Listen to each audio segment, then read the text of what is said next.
আসসালামু আলাইকুম গাইস। উদ্বোধন হতে যাচ্ছে হাজি কাচ্চিঘর।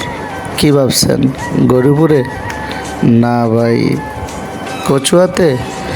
না ভাই, আমাদের সাচার বাজারে হাই স্কুলের দক্ষিণ পাশে গরিপুর রোড, সাচার, কচুয়া, চাঁদপুর। এখানেই উদ্বোধন হতে যাচ্ছে আজ হাজি কাচ্চিঘর।